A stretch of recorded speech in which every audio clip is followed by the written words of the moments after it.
अमरापुर नाम के गांव में महेश नाम का गरीब किसान अपनी पत्नी सीता के साथ रहता था। महेश अपने गांव का सबसे गरीब व्यक्ति था। महेश रोज किसी न किसी के यहाँ मजदूरी करके थोड़े बहुत पैसे कमा पाता था। जितने रुपए की आमदनी होती उसी से ही दोनों का जीवन किसी तरह कट जाता था। महेश के पास रहने के लिए एक अच्छा घर भी नहीं था। उसका घर बहुत ही पुराना और मिट्टी का बना हुआ घर में रहता था। महेश के पास इतने पैसे भी नहीं थे जिससे वह घर की मरम्मत करवा सकता था, इसलिए कभी कभी महेश खुद ही घर की मरम्मत किया करता था और खाने के लिए 2 वक्त की रोटी भी बहुत मुश्किल से जुटा पाता था। गरीबी होने के कारण सारे गांव वाले उन दोनों की पहनावा देखकर कोई भी इज्जत नहीं करते थे। जिस नदी से सभी गांव वाले पानी लेते थे, अगर उस नदी से पानी लेने महेश या महेश की पत्नी सीता पानी लेने जाते तो सभी गांव वाले उन्हें भगा देते थे। अरे कलमुही, तू फिर आ गई पानी लेने। गलती से भी अपना मटके में पानी भरने की कोशिश मत करना। रुक, हमें पहले अपना मटका भरने दे, फिर हमें यहाँ से जाने के बाद तुम अपना मटका भरना, समझी ना? सीता चुपचाप सारी बातें सुनती है और किसी को कुछ नहीं कहती है। सारी औरतों के चले जाने के बाद सीता उदास मन से मटके में पानी भरती है।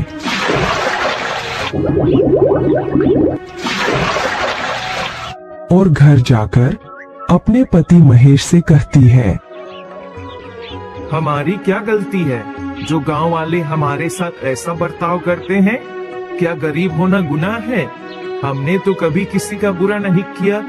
अरे सीता, तुम चिंता क्यों करती हो? मैं हूँ ना। तुम देखना, एक दिन यही गांव वाले हमसे मिलने के लिए तरसेंगे। मजदूरी करके भी इतने पैसे नहीं कमा पाता जितने बाकी कमा लेते हैं, लेकिन तुम देखना, एक न एक दिन हमारा भी लोग सम्मान जरूर करेंगे। महेश मेहनती होने के साथ साथ दिल का भी बहुत अच्छा इंसान था। वह कभी किसी के साथ बेईमानी नहीं करता था, यही उसकी सबसे बड़ी खूबी थी। बारिश का मौसम होने के कारण एक रात आंधी के साथ साथ बहुत जोरों की बारिश होने लगी। महेश का घर कच्चा होने के कारण महेश को बहुत डर लगने लगा कि तूफान के साथ घर के छत उड़ ना जाए। सीता, बाहर बहुत जोरों की तूफान के साथ साथ बारिश हो रही है। मुझे लगता है हमारे घर की छत ज्यादा देर तक नहीं टिक पाएगी। जी, मैं बोल रही थी, हमारे पास जो भी जरूरी सामान है ना, उसे हम एक बोरे में भरकर आपके भैया रामलाल के यहाँ दे आते हैं। हाँ हाँ, तुम सही बोल रही हो। चलो जल्दी जल्दी हमारे जरूरत के सामान को एक बोरे में भर देते हैं, फिर भैया के यहाँ चलेंगे। महेश और उसकी पत्नी कुछ जरूरी सामान को एक बोरे में भरकर कुछ दूर अपने भाई के घर जाने लगते हैं। महेश के भाई का घर पक्का मकान था।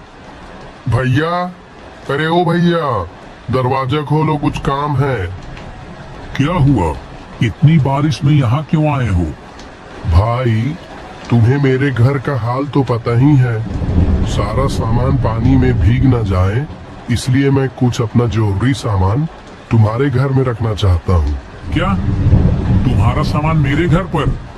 नहीं नहीं नहीं नहीं नहीं, मेरी पत्नी मुझे बहुत डांटेगी। तुम जाओ, अपने घर में ही रहो। महेश का भाई गुस्से में अपने घर के अंदर चला गया। महेश और सीता दोनों दुखी होकर अपने घर लौट जाते हैं। दोनों पूरी रात अपनी सामान की रखवाली के लिए रात भर नहीं सोते हैं। सुबह हुई, अब तक बारिश बंद हो चुकी थी। अब ऐसी बरसात के मौसम में महेश को एक भी काम नहीं मिल पा रहा था। कुछ महीने इसी तरह गुजर गए।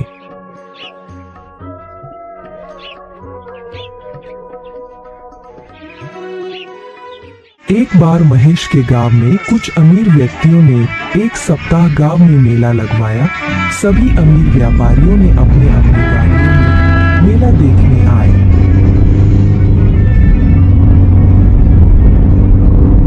तभी एक व्यापारी अपनी गाड़ी से गांव में आ जाता है।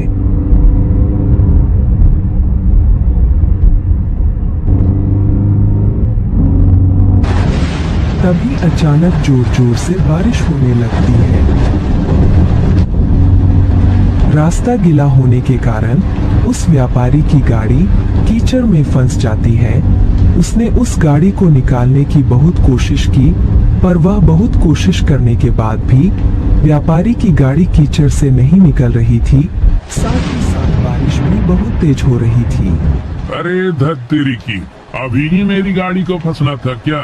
ऊपर से इतनी जोरों की बारिश हो रही है। तभी वहां से कुछ गांव वाले गुजर रहे थे। व्यापारी ने उनसे मदद मांगी। अरे भाइयों भाइयों, सुनो सुनो सुनो, मेरी गाड़ी कीचड़ में फंस गई है। क्या आप मेरी गाड़ी को निकालने में मदद करोगे प्लीज? नहीं नहीं नहीं नहीं नहीं, बारिश बहुत तेज हो रही है।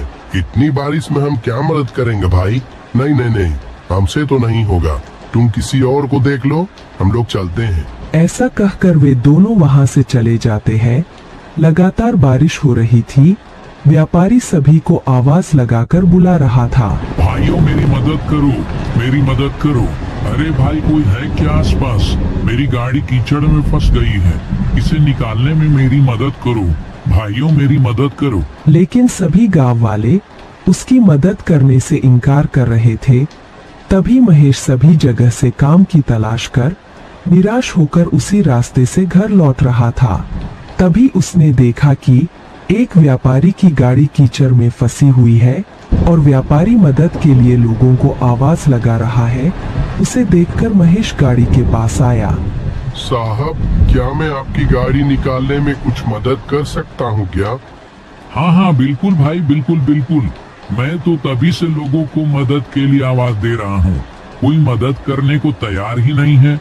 ऊपर से ये भारी बारिश ने दिमाग खराब कर रखा है। अच्छा, मैं गाड़ी के अंदर बैठकर गाड़ी को आगे बढ़ाने का प्रयास करता हूँ, तुम गाड़ी को पीछे से धक्का देने की कोशिश करो। साहब, इसके पहिए कीचड़ में अंदर तक धंस गए हैं। मैं पीछे से धक्का देता हूँ, आप गाड़ी को निकालने की कोशिश करें। थोड़ी मशक्कत के बाद गाड़ी कीचड़ से बाहर निकल गई। गाड़ी थोड़ी आगे तक गई।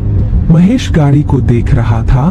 तभी अचानक से गाड़ी रुक जाती है और गाड़ी से व्यापारी उतरकर महेश के पास जाता है। हेलो भाई, तुम कौन हो? मेरा नाम हरिदास है, मैं शहर में व्यापार करता हूँ। महेश उस व्यापारी को देखकर घबरा जाता है। जी हाँ, मेरा नाम महेश है। मैं कई सालों से इसी गांव में रह रहा हूँ। अच्छा, वैसे तुम बहुत अच्छे इंसान लगते हो। पिछले 1 घंटे से मैं यहीं फंसा हुआ था। किसी ने मेरी मदद नहीं की, सिर्फ तुमने मेरी मदद की। अब जाकर मेरी गाड़ी इस कीचड़ से निकल पाई है। मैं यहाँ मेला देखने आया था। जी कोई बात नहीं, दूसरों की मदद करना तो हमारा फर्ज है। अब बारिश भी रुक चुकी थी। अच्छा साहब, अब मैं चलता हूँ। रुको महेश, मुझे अपने घर नहीं ले जाओगे क्या? नहीं साहब, मुझ जैसे गरीब के घर जाकर आप क्या करोगे? मेरा घर मिट्टी का बना हुआ पुराना टूटा फूटा घर है। आपको मेरे घर जाके कुछ नहीं मिलेगा। आप मेला देखने जाइए, मैं घर जाता हूँ। अब तो मैं एक बार तुम्हारे घर चलकर ही रहूंगा। जी, अब आप इतना कह रहे हैं तो चलिए। व्यापारी महेश को अपनी गाड़ी में बैठा लेता है। महेश पीछे बैठकर व्यापारी को अपने घर का रास्ता बताता है। कुछ देर बाद दोनों घर पहुंच जाते हैं।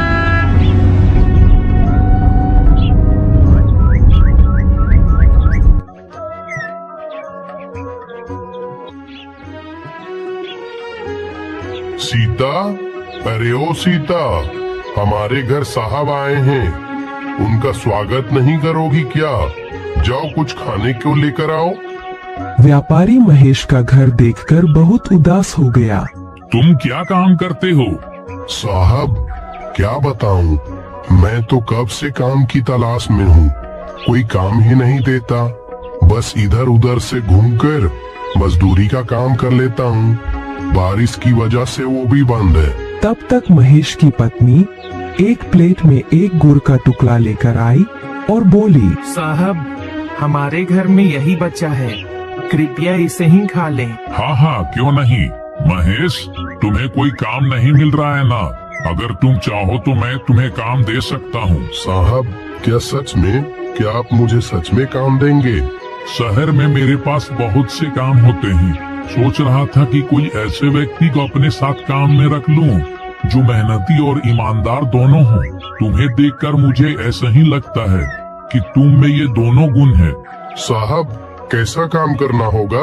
कहाँ काम करना होगा? आप ये सब मुझे बता दीजिए। मैं आपके साथ काम करने के लिए तैयार हूँ। कोई जरूरत नहीं है इस घर में रहने की, और मैं तुम्हें कुछ दिनों बाद लेने आऊंगा। तुम मेरे साथ शहर में काम करोगे और वहीं रहोगे। मैं तुम्हें नया घर दिलवा दूंगा। यह सुनकर महेश और उसकी पत्नी बहुत खुश हुए। महेश ने गांव में घूम घूम कर इस खुशी को पूरे गांव में बताया, पर गांव वालों को उसकी बातों पर विश्वास नहीं हो रहा था। कुछ दिन बाद व्यापारी अपनी गाड़ी से महेश के घर आया।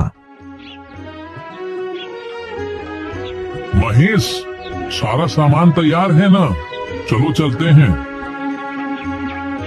महेश और उसकी पत्नी सीता पूरा सामान लेकर व्यापारी के गाड़ी में बैठ गए। सभी गांव वालों का ध्यान उन्हीं पर था, यहाँ तक कि महेश का भाई भी उन्हें देख रहा था। गाड़ी चल पड़ी। व्यापारी महेश और उसकी पत्नी सीता को शहर लेकर आ गया। उसके बाद उन दोनों को रहने के लिए एक अच्छा सा घर दे दिया। महेश सारे काम अच्छे से समझ गया था। अब वह व्यापारी के साथ काम करने लगा। महेश का घर बहुत सुंदर था। अब महेश बहुत अच्छे खासे पैसे कमा लेता था। धीरे धीरे करके महेश और उसके घर को देखने उसके गांव वाले शहर आने लगे थे। जिस भाई ने महेश का सामान को रखने से मना कर दिया था, अब वह महेश को भाई भाई कहता नहीं थकता था। महेश ने ईमानदारी और मेहनत के बल पर सब कुछ पा लिया।